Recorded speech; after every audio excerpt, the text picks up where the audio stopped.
Hello everyone, welcome back to fantastic math, जहाँ पे आप अपनी मैथ्स को इजी और सिंपल वे में पढ़ते हैं। तो यहाँ पे आज हम डिस्कस करेंगे कुछ इंपॉर्टेंट क्वेश्चंस जो कि ओलंपियाड के पेपर्स में भी पूछ लिए जाते हैं। तो चलिए फिर स्टार्ट करते हैं। यहाँ पे देखिए मेरे पास में एक क्वेश्चन है, 10 hundreds make a what. Means यहाँ पे 10 हंड्रेड्स क्या बनाएगा। तो यहाँ पे इसे हम बहुत सिंपल तरीके से पढ़ेंगे। 10 दे रखा है, 10 मैंने लिख दिया। उसके बाद क्या है, 100 है, तो हम यहाँ पे 100 से मल्टीप्लाई कर देंगे। तो 10 मल्टीप्लाई बाय 100 कितना हो जाएगा, 1000। तो 10 हंड्रेड्स मेक अ 1000, तो यहाँ पे आ जाएगा 1000।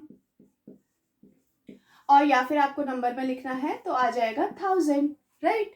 देखिए कितने सिंपल तरीके से कर लिया। आप सेकंड क्वेश्चन तो आप खुद से कर लेंगे। 10 टेंस, तो 10 है और टेंस है, तो 10 से मल्टीप्लाई कर देंगे। तो 10 टेंस मेक अ 100, तो यहाँ पे आ जाएगा 100।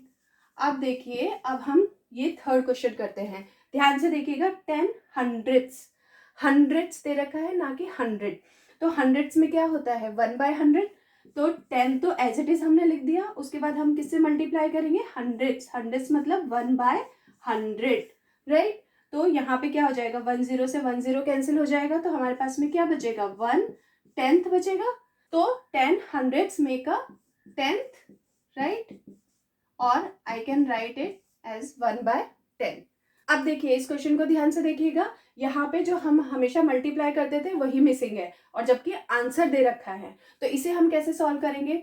हम हमेशा क्या करते थे, 10 जो नंबर एज इट इज दे रखा है उसे एज इट इज लिख देते थे, मल्टीप्लाई करते थे। यहाँ पे कोई तो नंबर आएगा जिसे हमें मल्टीप्लाई करना है, और हमारा आंसर कितना आना चाहिए, 100। तो मैं यहाँ पे आंसर मैं लिख लेती हूँ 1/100, राइट, क्योंकि ये 100 है। तो इसका मतलब है, देखिए आंसर में हमारा न्यूमरेटर एंड डिनोमिनेटर दे रखा है, तो इसका मतलब है कि यहाँ पे न्यूमरेटर एंड डिनोमिनेटर आएगा, राइट। अब देखिए यहाँ पे न्यूमरेटर में सिर्फ 1 है, और यहाँ पे न्यूमरेटर में क्या है, 10 आ रहा है। इसका मतलब यहाँ पे हमें 1 बनाना है, न्यूमरेटर में हमें 1 बनाना है। तो हम यहाँ पे 1 तो लिखते ही है, कोई और नंबर तो लिख नहीं सकते हैं, क्योंकि अगर मल्टीप्लाई करेंगे तो दूसरा नंबर आ जाएगा। तो 1 लिख देते हैं, और हमें इस 10 को हटाना है, राइट। अब 10 को हटाने के लिए क्या करना पड़ेगा, हमें 10 से डिवाइड कर देना पड़ेगा ताकि ये 10 हट जाए। तो मैं यहाँ पे 10 लिख देती हूँ। अब देखिए 10 लिखने पे ये 10 हट जाएगा, बट हमारे आंसर में क्या आएगा, फिर 1 ही आएगा। बट हमें क्या चाहिए, यहाँ पे 100 चाहिए, यहाँ पे 2 0 और चाहिए यहाँ पे नीचे में। तो मैं यहाँ पे 2 zeros और यहाँ पे लिख देती हूँ। तो अब ये क्या बन जाएगा, 1000। तो इसमें से एक 0 तो यहाँ पे कैंसिल हो जाएगा, और कितना बच जाएगा, यहाँ पे नीचे डिनोमिनेटर में 100 ही बचेगा। तो एज इट इज हमारा आंसर आ जाएगा। तो हमारे पास में यहाँ पे क्या आएगा, 10 कितना, 10,000th, राइट। तो मैं यहाँ पे लिख देती हूँ 1000th। तो इस टाइप के क्वेश्चन भी आप कर सकते हैं। तो यहाँ पे देखिए नेक्स्ट क्वेश्चन है, find the value of 0.1 divide by 0.01 plus 0.01 divide by 0.1। देखिए इसे कैसे सॉल्व करेंगे। तो इस नंबर को मैं एज इट इज पहले यहाँ पे लिख लेती हूँ, 0.1 0.01 प्लस 0.01 डिवाइड बाय 0.1। अब देखिए डेसिमल नंबर का डेसिमल नंबर से डिवीजन है, और वो हमने सीखा है। तो हम यहाँ पे क्या करेंगे, इनको लाइक डेसिमल में चेंज करेंगे। तो यहाँ पे क्या है, 2 डिजिट है, और यहाँ पे 1 है, तो एक 0 लिख दिया मैंने। यहाँ पे 1 डिजिट है, और यहाँ पे 2 है, तो यहाँ पे भी 1 लिख दिया। तो अब हम इसे होल नंबर में लिख सकते हैं, 10/1 प्लस 1/10, राइट। अब देखिए ये तो हो गया फ्रैक्शन का प्रॉब्लम, जिसमें हमें फ्रैक्शन का और फ्रैक्शन का एडिशन भी हमने सीख रखा है। तो यहाँ पे क्या आ जाएगा, 10 100 प्लस 1 इक्वल टू क्या आ जाएगा, 101 डिवाइड बाय 10। तो हमारा आंसर क्या आ जाएगा, 10.1। क्योंकि अब 10 से डिवाइड करना है तो हमें पॉइंट ही लगाना है डायरेक्ट। तो हमारा आंसर आ जाएगा 10.1। और देखिए यहाँ पे हमारा आंसर कौन सा मैच कर रहा है, 10.1। देखिए कितनी जल्दी हमने इसका आंसर निकाल लिया है। तो यहाँ पे देखिए एक इंटरेस्टिंग सा क्वेश्चन है, if 2805 divide by 2.55 equal to 1100। यहाँ पे इसको सॉल्व करके हमें आंसर बता रखा है। एंड फिर क्या पूछा है, find the quotient of 280.5 divide by 25.5। तो हमें अब इसका आंसर निकालना है। तो यहाँ पे देखिए ये जो नंबर्स हैं ये सेम है, बट क्या डिफरेंट है, सिर्फ पॉइंट की प्लेसेस डिफरेंट है। तो पहले हम इस नंबर को इस तरीके से लिख लेते हैं, जो हमें गिवन है पहले हम उसको लिख लेते हैं। तो यहाँ पे मैंने ये लिख लिया है।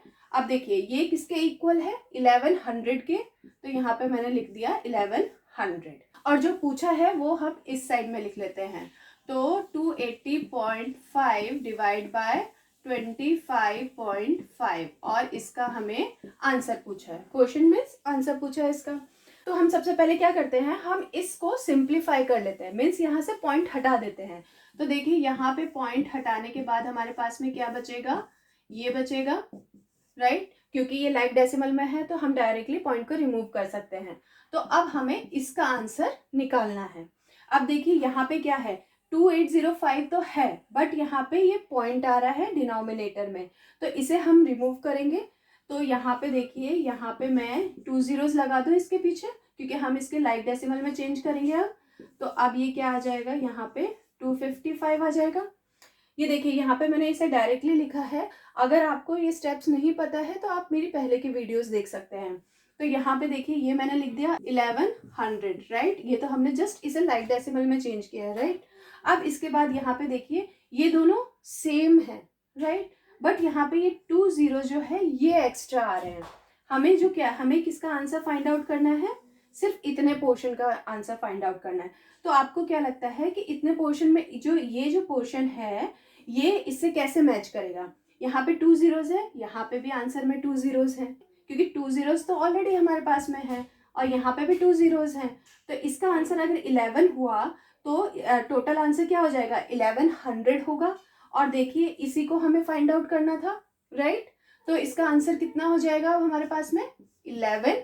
तो हमारा कौन सा आंसर सही हुआ, ये डी वाला सही हो गया। तो यहाँ पे देखिए एक और क्वेश्चन है जो कि नंबर लाइन से रिलेटेड है।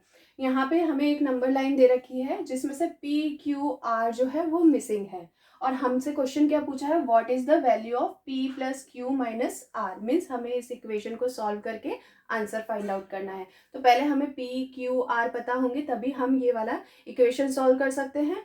तो चलिए पहले पी क्यू आर को फाइंड आउट करते हैं। तो हमें नंबर लाइन को देख के क्या पता चल रहा है कि ये सारे इक्वल डिस्टेंस पे हैं।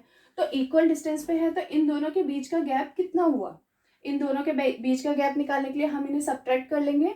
तो 6.5 माइनस 6.37, तो इनके सब्ट्रैक्शन से हमें कितना मिलेगा, 0.13। तो इन दोनों के बीच का गैप कितना है, 0.13। तो इन दोनों के बीच का गैप भी 0.13 होगा। तो अगर मैं इसमें 6.5 में 0.13 ऐड करूंगी तो मुझे क्या मिलेगा, 6.5 प्लस 0.13, तो मुझे P मिल जाएगा। तो इसका आंसर कितना हो जाएगा, 6.63। और इसी तरीके से मैं P में अगर 0.13 फिर ऐड करूंगी तो Q भी मिल जाएगा। तो मेरे पास में कितना हो जाएगा, ये 6.63 प्लस 0.13, तो ये कितना हो जाएगा, 6.76। और इसी तरीके से मैं R भी निकाल लूंगी। तो जब मैं Q में 0.13 ऐड करूंगी तो मुझे R भी मिल जाएगा 6.89। तो अब देखिए हमारे पास में P भी है, Q भी है, R भी है। अब तो हम इजीली निकाल पाएंगे। तो P plus Q minus R find out करना है हमें। तो मैं P की जगह पे क्या लिख सकती हूँ, 6.63 प्लस Q की जगह पे 6.76, और उसमें से हम सब्ट्रैक्ट क्या कर देंगे, 6.89। तो हमारा आंसर आ जाएगा 6.50, जिसे हम 6.5 भी लिख सकते हैं। अब देखिए किससे मैच कर रहा है आपका 6.5 से ही, तो ये हमारा करेक्ट आंसर हो गया है। तो यहाँ पे देखिए इस क्वेश्चन में पूछा है, how many hundreds less than 5.47 is 5.07। तो यहाँ पे ये पूछा है कि ये जो 5.07 है ये कितने हंड्रेड्स लेस है 5.47 के। तो हमें लेस निकालना है, राइट।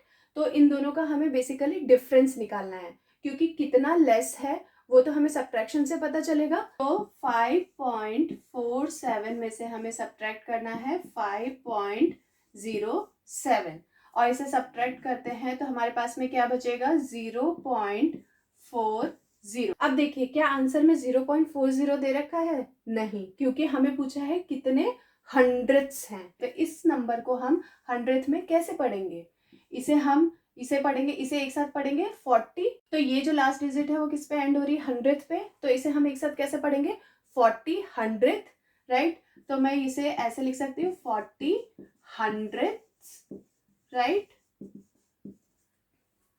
40 हंड्रेड्स, और यही हमारा आंसर है। 40 हंड्रेड्स, तो हमारा आंसर क्या हो जाएगा, फर्स्ट 40। तो आपने देखा अगर क्वेश्चन को ध्यान से पढ़ा जाए, उसको अच्छे से समझ लिया जाए, तो हम इजीली उसे सॉल्व कर सकते हैं, क्योंकि हमें मेथड तो आता है बट जो क्वेश्चन है वो ट्विस्टेड फॉर्म में है, तो इसीलिए हमारे कॉन्सेप्ट जो है वो क्लियर होने चाहिए ताकि हमें वो जो क्वेश्चन है वो समझ में आ जाए। तो आई होप आप लोग के लिए ये वीडियो बहुत यूज़फुल रही होगी, और आपको पता है कि ये वीडियो अगर यूज़फुल रही है तो आप लोग को इस वीडियो को लाइक करना है, और अगर आप और भी वीडियोस मेरी देखना चाहते हैं तो मेरे चैनल को सब्सक्राइब कर लीजिए, और सब्सक्राइब करना बिल्कुल फ्री है। तो आप प्लीज़ इस चैनल को सब्सक्राइब कर लीजिए और बेल आइकन को ज़रूर से प्रेस कर दीजिएगा, तो आपको मेरे आने वाले वीडियोज़ की नोटिफिकेशन मिल सके। तो अपने मैथ्स को ईजी एंड सिंपल वे में पढ़ते रहिए, और मैं मिलती हूँ आपसे नेक्स्ट वीडियो में। Thank you.